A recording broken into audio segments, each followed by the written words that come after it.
$1,500 was the initial fine back in 91, but it was very rarely used because they didn't know who sent the messages. They couldn't track people down. And so that's why basically, you fast forward to today, it's really like the rules are a little bit more stringent, but what's changed is the ability for them to track us down. What's up, everybody? It's Jamel Gibbs. Welcome to another podcast episode. This is the Business and Investing Podcast, where you learn all things business and investing related. Today, we're going to talk about a topic that is really important for investors to understand, especially with the changing of the atmosphere in text messaging and the changing of the laws and things like that over the last couple of months. So there's some things that we need to cover today that I think you guys are going to be able to benefit from.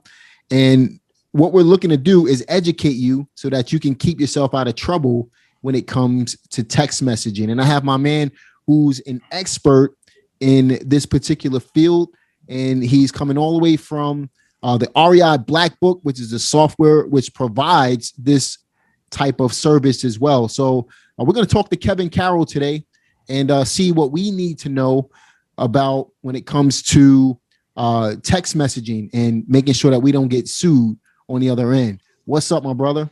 What's going on, Jamel? How are you, man? Doing great, man. Doing great. Yeah. Looking forward to the information, man. Why don't you go ahead and tell everybody a little bit about yourself, man? Yeah. Hey, thanks for having me, man. All right. Kevin Carroll, basically sales director at REI Black Book. Been here for a handful of years, but going back, I've been working with small and medium-sized businesses for about the last 15 years, right? Going through sales and marketing systems, that's really my bread and butter, my passion, if you will. But along those lines with sales and marketing, we've got a very changing landscape, like you mentioned.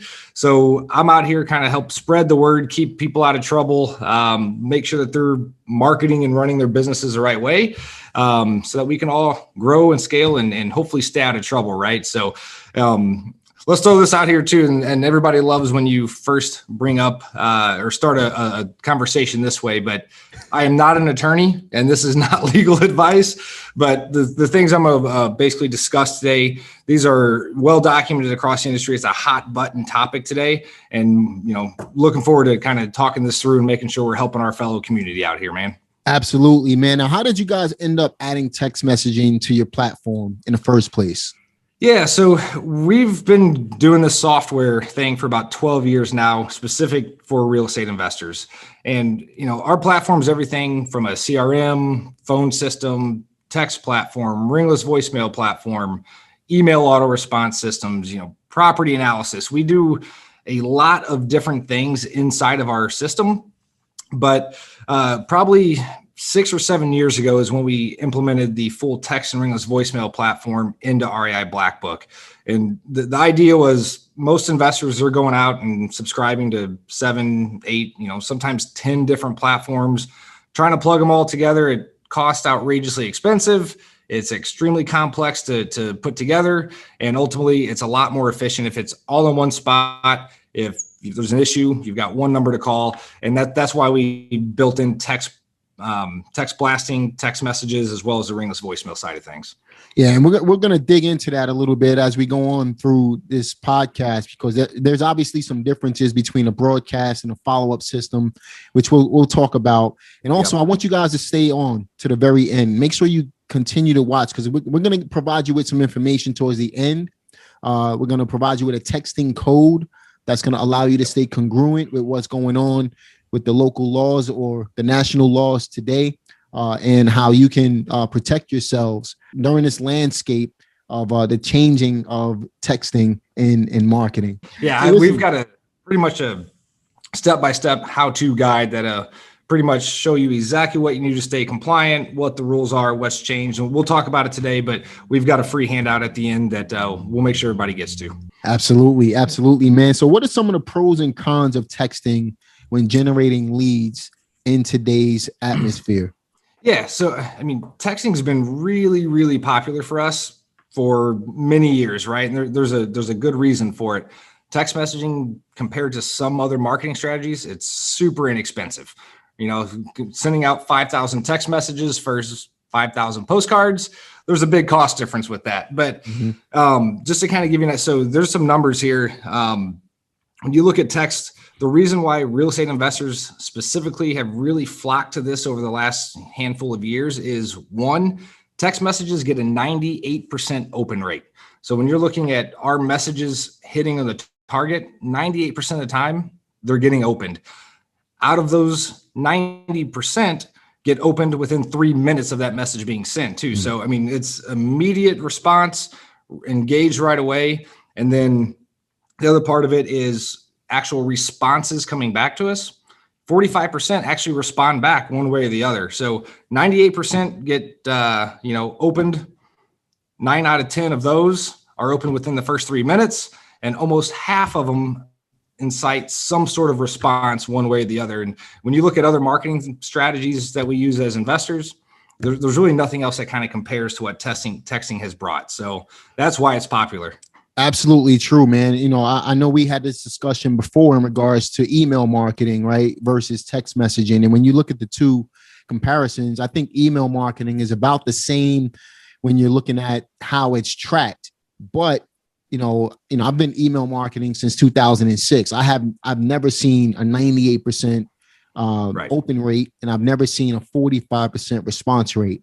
So that just proves, obviously, these are two different types of modalities when it comes to Sure. marketing to people. But, it just proves that text messaging is much more effective in that regard when it comes to actually reaching people versus, sending someone an email. There's a lot of spam going on in emails. Yep. So it lowers the open rates and things like that. So you can actually get in contact with people through texting. Now, obviously, I'm not saying that email is bad. You want to be using both.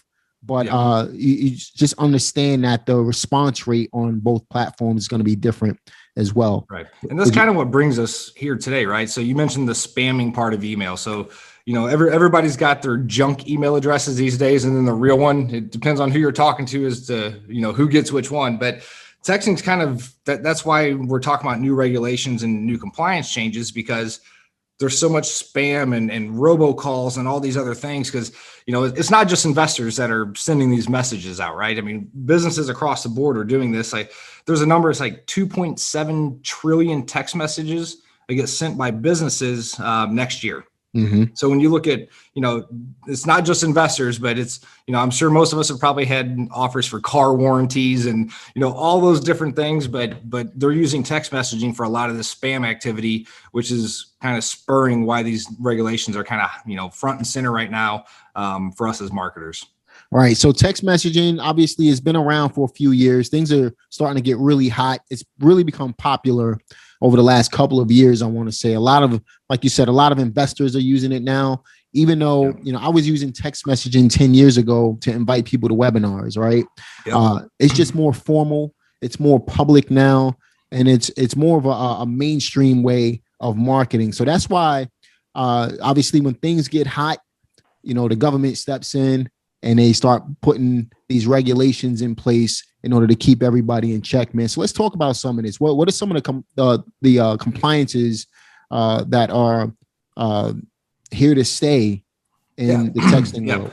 Yeah, and that's the other part of this too. A lot of us in our community are thinking that these are all brand new regulations. This is all new stuff that just came about. Well, the reality is the TCPA, which is a Telephone Consumer Protection Act, but that was first put in place back in 1991.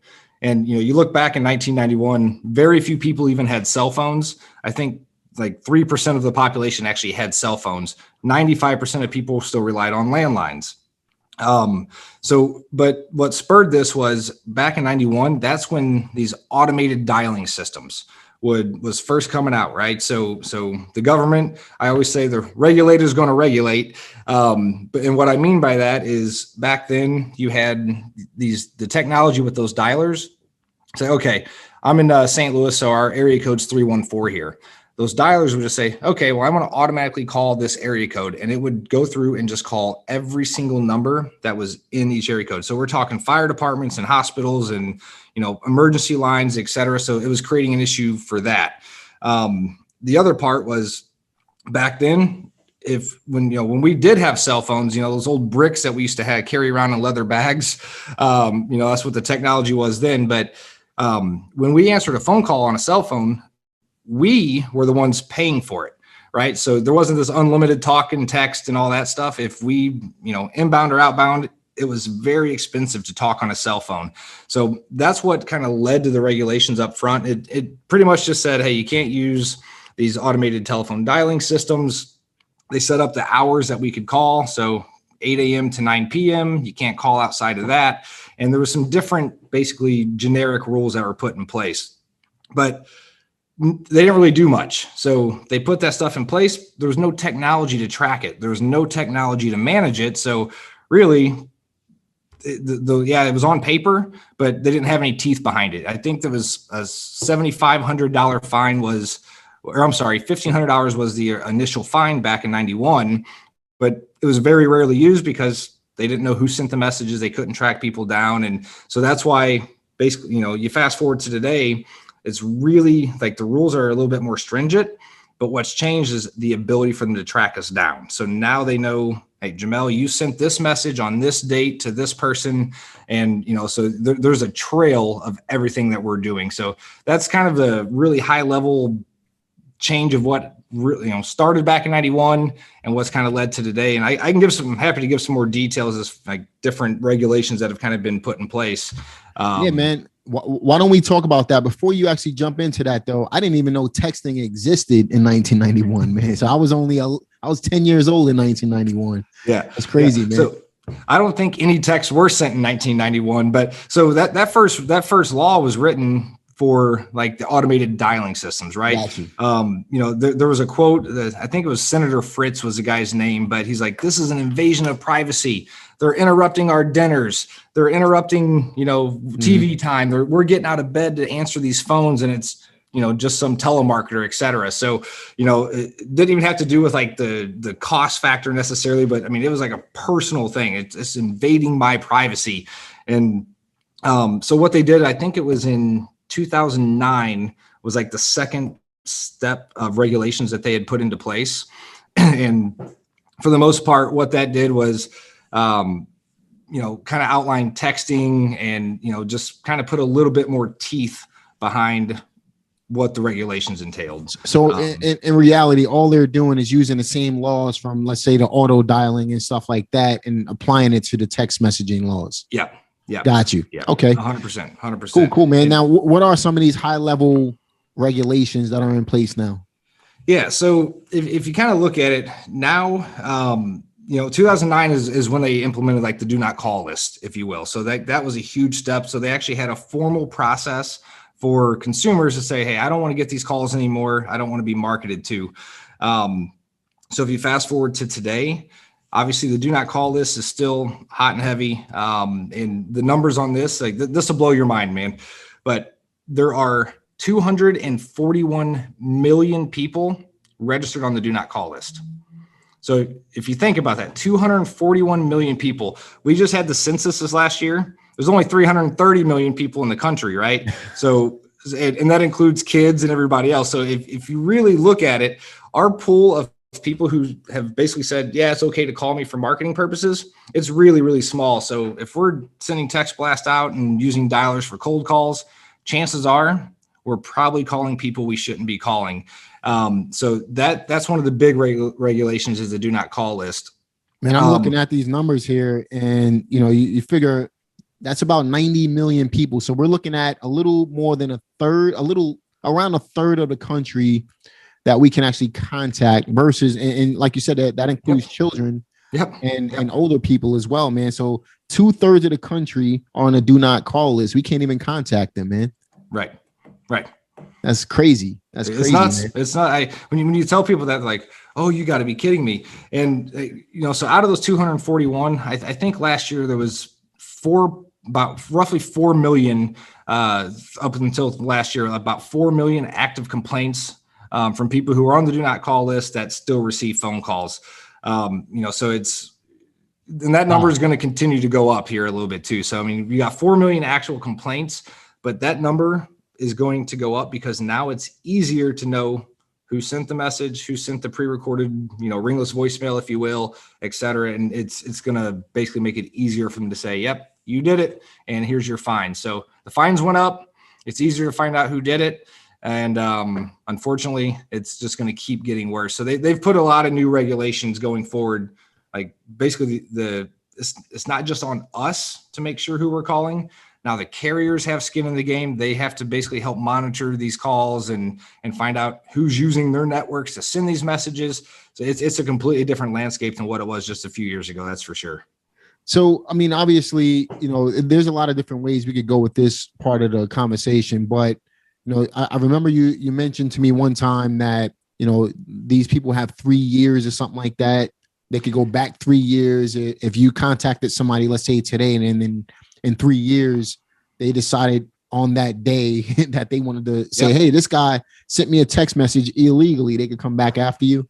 Yep, 100%. So in 2020, they signed into law the Traced Act is what it was called. So it's basically a bolt-on to the TCPA. But in effect, what that did was the old statute of limitations was 1 year. So this extended it actually out to 4 years. So something that we do wrong today, they've got 4 years to come back and basically hold us accountable, sue us, fine us, take us to court, all that stuff. So we've got 4 years that we can get in trouble. The fines have went up to $10,000 per violation. So if I send 3 text messages, a ringless voicemail, and call somebody who I shouldn't have, that's 4 separate violations with a fine up to $10,000 a piece. So, I mean, you can see, where this is all going. It's not going to go away, but those are two of the really big ones there, as far as that Traced Act and what that's come to. The rest of that new legislation is pretty much on us. There's, different registration, different record keeping. There's different things that we have to do now as marketers in order to stay compliant with this. Right. Because obviously there's always a way out, right? So, if a law is set in place, there's always a loophole to get around it, to be able to generate leads, to be able to market. So we talked about some of the cons, and obviously there's some more that we can discuss. What are some of the pros to this? Like, what can we do as marketers in order to be able to make sure that we're complying with the texting rules and the new TCPA and the Trace Act and things like that, in order to be able to generate leads and still make money as real estate investors? Yeah, I mean, and like you just said, this isn't all bad necessarily. I hate the spam calls. I will very rarely do business with somebody that started out with spamming me and going that route. Like I should respond to some sort of marketing. I should basically put my hand up and say, yes, you can call me. So there's some benefits. One is after we, start doing things the right way, if we're not already, we're going to, force inbound lead generation. We're going to have much more qualified leads. We'll have a better return on investment on our text messaging costs too, right? So instead of sending it out to 5,000, we're going to have a much narrower list, and should get a higher response rate and have better leads coming through that versus, just throwing a huge net out there and hoping that something sticks in there. But what we can do as investors to kind of change this is one of the big things that we have to do going forward is we have to register and get a SANS number. It's a subscription account number is what that is. And what you would do is go to the Do Not Call registry. There's a website for it. Part of the giveaway that we're going to provide everybody today goes through the details on how to access that. But there's a registration process. They have to register who you are, who your company is. You've got to basically complete your business profile on there and start scrubbing your list and all that stuff. So that is a paid subscription that you have to basically subscribe to in order to have access to the Do Not Call list. Cost of doing business, man. Cost of doing business, right? Cost of doing business.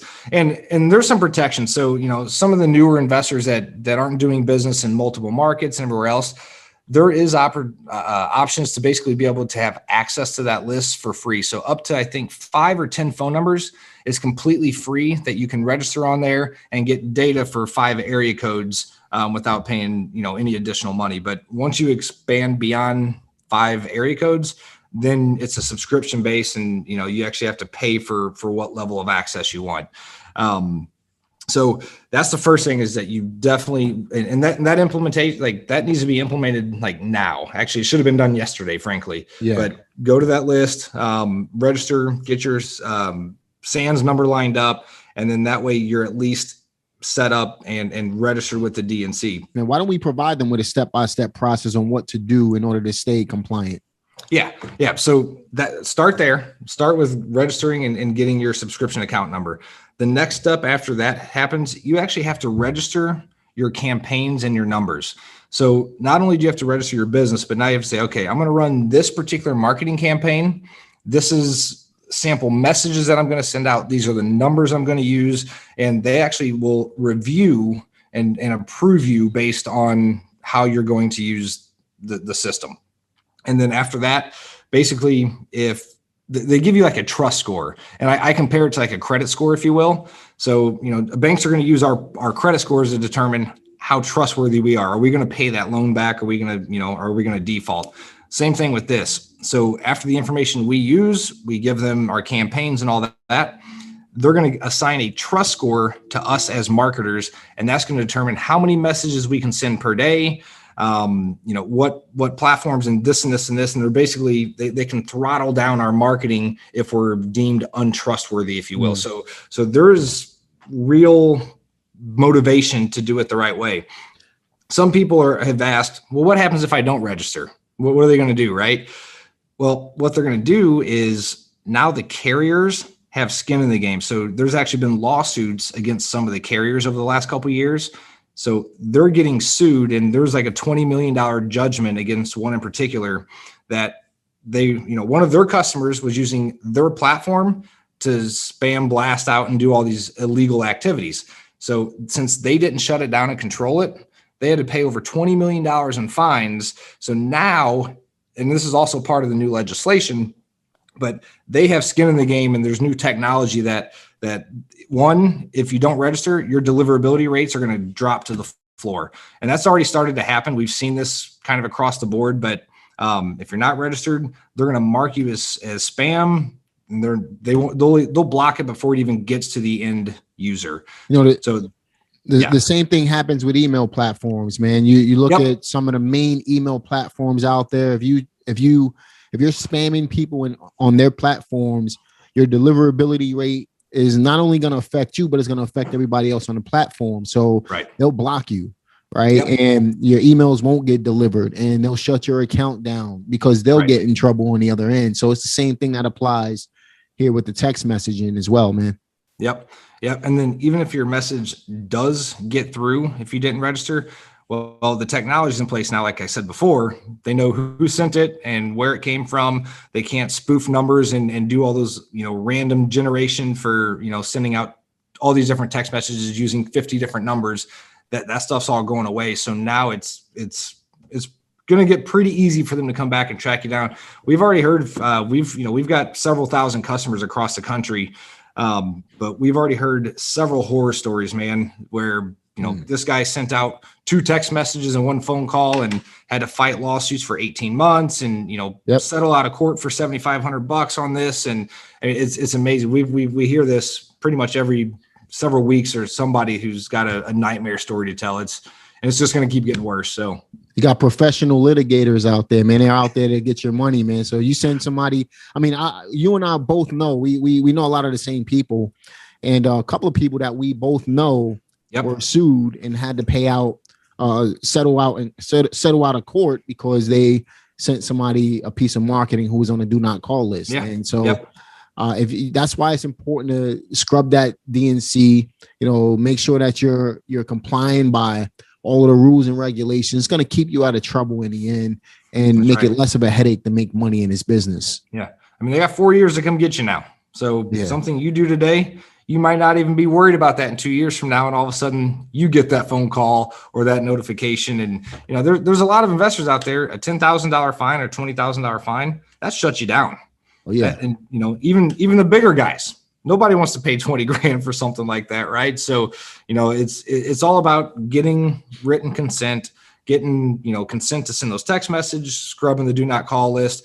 There are other ways to find motivated sellers. And at the end of the day, after all the dust settles, this is going to be a good thing anyway, in my opinion. I think so, man. It's going to clean up the industry a bit and just make sure that we're doing things the right way.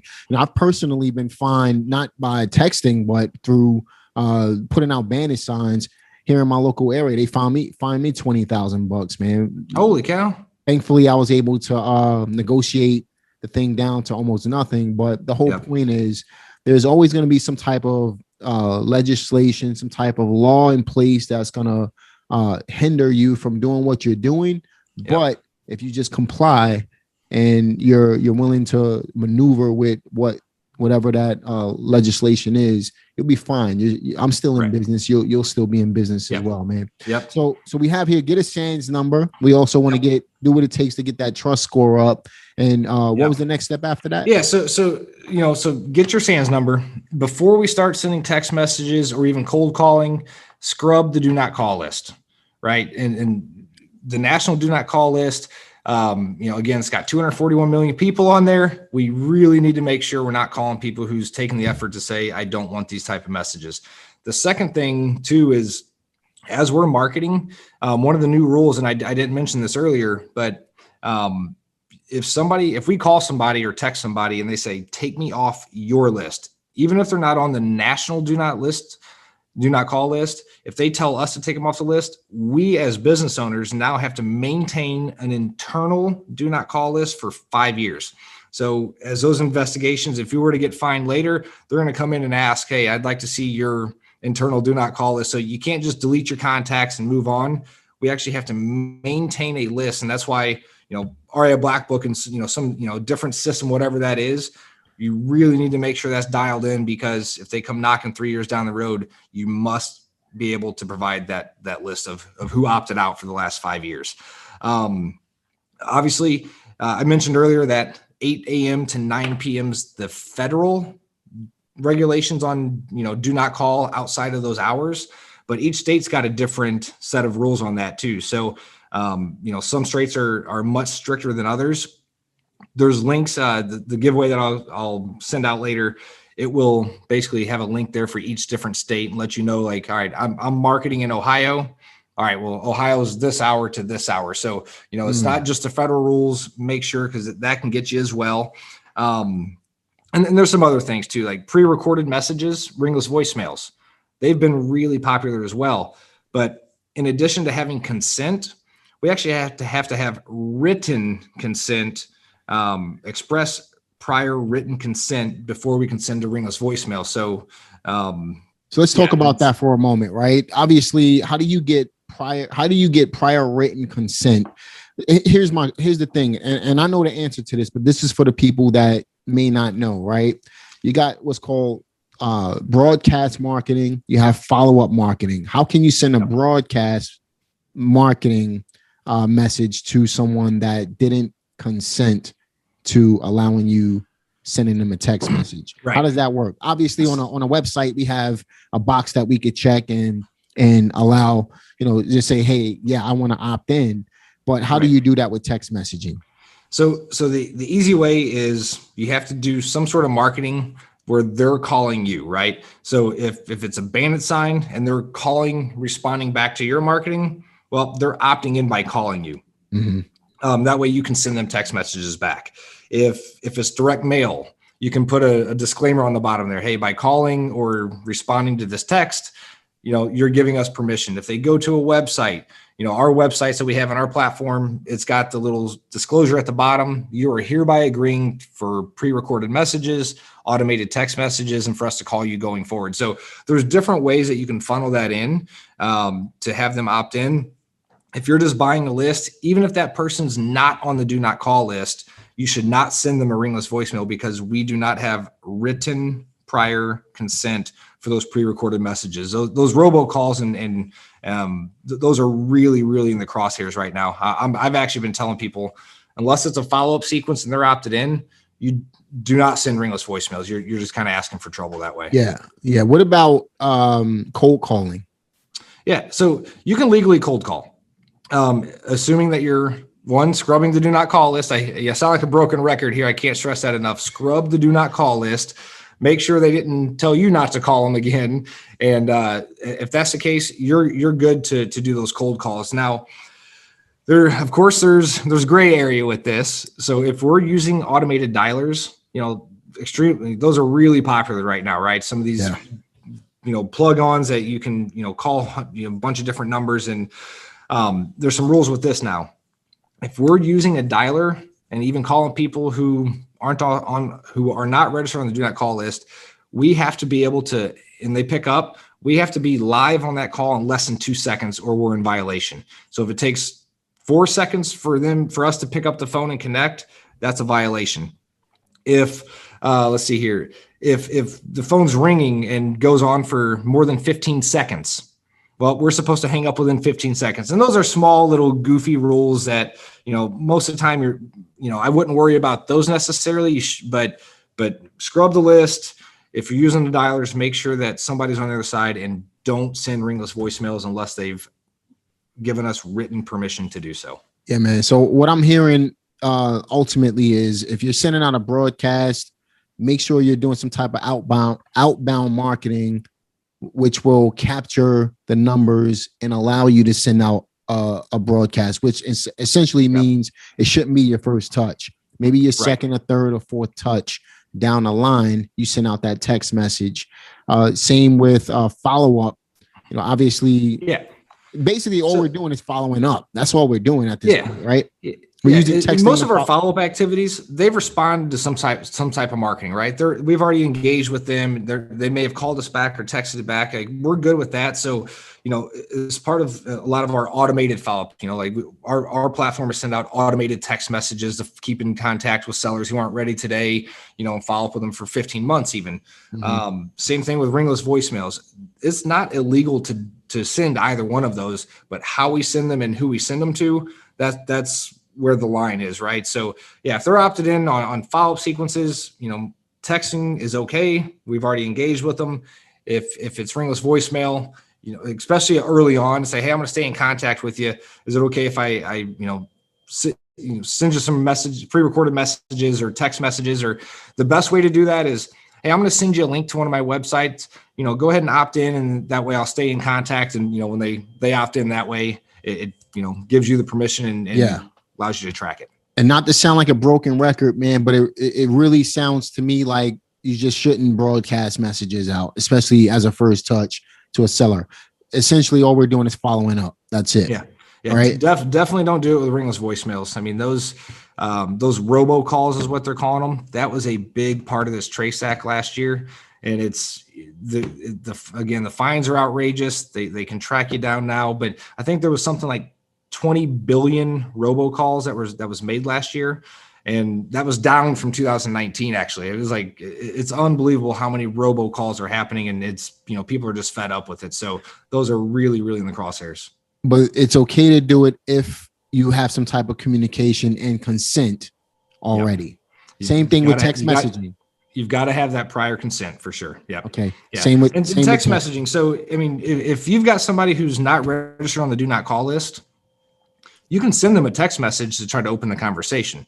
That's not necessarily illegal. I mean, we want to be registered with the, have our SANS number. We want to be registered with the do not call registry and all that stuff. If they're not on the do not call list, you can send a text message out to them without breaking the rules necessarily. But if we're blasting them all out, all over the place and they're automated messages, that's where the line kind of gets crossed over a little bit there. So, yeah, it's the part of follow-up sequences. You're more, by and large, you're not going to have issues as part of a follow-up sequence. If you go blast out 10,000, people on a high equity list or something like that, you better check the list, because chances are you're probably breaking the rules. So here's the way I'm thinking about it. And, again, I know we keep reiterating this, but I just want some clarity, even for myself, right? So if I'm contacting someone and I say, hey, I just sent you, we just picked up the phone and called you, or we just sent you an email or something like that, but I'm contacting them through text message. That's okay. Hey, we weren't able to reach you through email. We just tried to call you, but wasn't able to get you, decided to send you a quick text message. That would be okay. Yeah. As long as they're not on the do not call list, that's fine. If they've already opted in and responded to one of your marketing, from a postcard or something like that, well, then you have permission. You're good to go. So if they've already responded to marketing, yes, you can pick up the phone and call that person back. You can shoot them a text message, all that. You're good to go. But yeah, it's just that upfront, completely cold lead that didn't ask for it. If they're on the do not call list, you're in trouble. If they're not on there, yes, you can still send them a text message. That's where the power of direct mail comes in, the power of cold calling, the power of other marketing channels that you guys may consider to be old school. That's where those powerful marketing tactics can come in and allow you to bring in a new school methods to be able to bring it all together full circle, right? So that's the importance of multiple modalities when you're marketing, guys. Direct mail, text messaging, you got the ringless voicemail, you got to be careful with it. You got the cold calling, you got other forms of marketing, email marketing, things like that you can use in order to reach out to people. Don't ever become a one-trick pony. Use these other methods in order to really keep your phone ringing so that you can stay in business, right? And that's why I want to what you just said there is really, really important. Don't be a one-trick pony. And we've seen people get caught up like that because even if we don't, there's going to be people who listen to this and we talk to them all the time. It's like, well, I'm not going to stop texting. This is how I get a ton of deals. It's cheap. And, I know you've had that conversation. I've had that conversation with people, but at the end of the day, technology, compared to 91 to now, they had no way to do anything back then. Now they're getting better. Well, you know what? In 6 months from now, it's going to be even better from a technology standpoint. So they will have the ability eventually to press a button and say, all right, Jamel, we've had enough. We're cutting you off. You're done. Shut down. Like if we don't have, direct mail or some of these old tried and true type marketing strategies in our business, we're really, really putting ourselves at risk there. And there's other things to do too. It doesn't have to just be direct mail, but don't solely rely on text messaging or sending ringless voicemails, broadcasting that stuff out like that, because you're going to wake up one day and you're going to be like, what do I do now? And it's a bad feeling as a business owner, I promise. Absolutely, man. Now, obviously, there's a lot of things that we can cover on this podcast. What are some of the obstacles that our listeners should look out for? What are some things that they're going to face as they look to transition into these new laws? Yep. So a couple of things is one, just again, be reminded that what you do today can come back and haunt you 4 years down the road. That's really, really important. We've already seen people basically getting hit on stuff that was a year ago, and 18 months ago and things like that. But as long as if we can just drive home the fact that they need to register their business, get their SANS numbers, what it's called, scrubbing the do not call list and registering your campaigns. If you can just do that piece right there and make that as part of your marketing process, they'll be okay. There's a lot of small rules here and there, but if you were to follow that part of it, at least, it'll put you in a good spot again. And don't send those ringless voicemails out on a broadcast there. But yeah, and again, I'm keeping this somewhat short. There's a way. Obviously, I mentioned earlier, you got to register your business. Well, now you've got to register each one of those campaigns and put your numbers in there. And that technology and that process is actually still getting worked out with each one of the carriers. So it's not like Verizon and AT&T and Sprint that they've all came out and said, hey, here's the same process across the board. They each have their own little deal that how they want to handle it. Wow. And so on and so forth. But so the registration part through the DNC, we're actually building stuff out inside of RIA Black Book to where, again, they can just press a couple buttons, register. We're trying to figure out if we can possibly register on their behalf, but we're going to build out some stuff inside the platform as soon as we know the exact rules and where the goalposts are from the government and the carriers. We'll make that easy. But in the meantime, part of that giveaway, the guide that I'm going to show and the step-by-step instructions how to register. Here's the rules. Here's what's changing, and here's what you do next. There's links on there on how to do all that. So I'm going to go ahead and link all of that in the description box and the show notes of the podcast. Make sure you guys check that out. But how can our listeners? I know you wanted to provide, I guess, a text code or something like that. Yeah, I've got a keyword set up here. So anybody, if you want this step-by-step guide overview of the rules, how to register your business, and how to stay compliant going forward. If you text TCPA to 786-751-7926. Again, the phone number is 786-751-7926, and just text TCPA. So guys, listen, go ahead.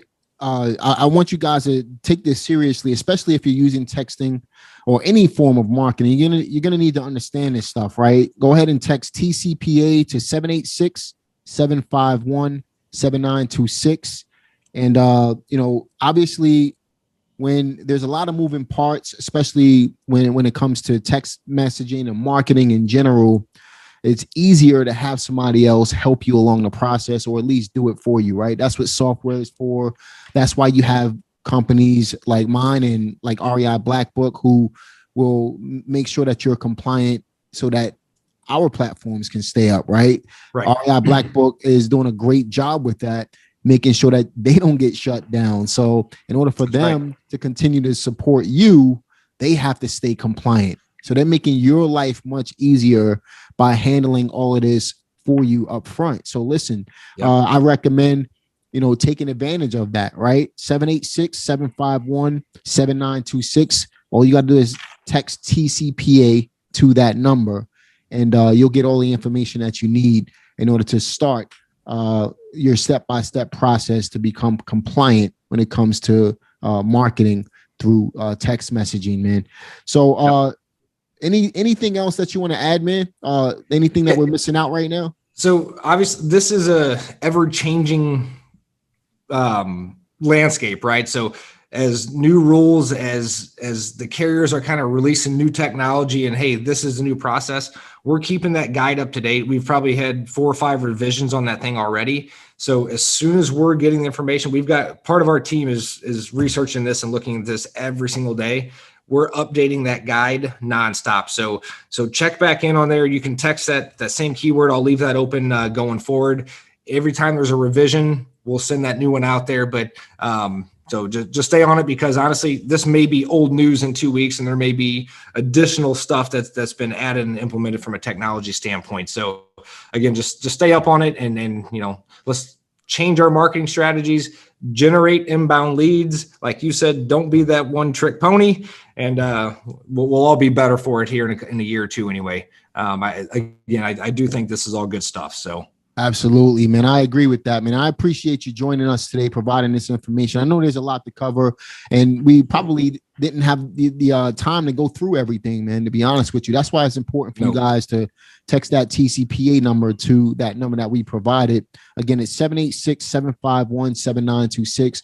Make sure you guys get your information that you need to stay compliant. Kevin Carroll, man. Been a real pleasure. REI Black Book, shout out to you guys. And Kevin, any last words for our listeners, man? Be consistent with your marketing. Don't send out ringless voicemails. Register your numbers, and tune in for your next podcast as well, Jamel. Sounds good, man. I appreciate it. And listen, I hope you guys benefited from this. Do me a favor, leave a comment in the comment section. Let me know what questions you have. Maybe we'll have Kevin back to answer some of those questions. Maybe we could do a Q&A session, man, if you're up to it. To answer some of these questions. I think that'll be great content for everybody as well. But leave a comment in the comment section.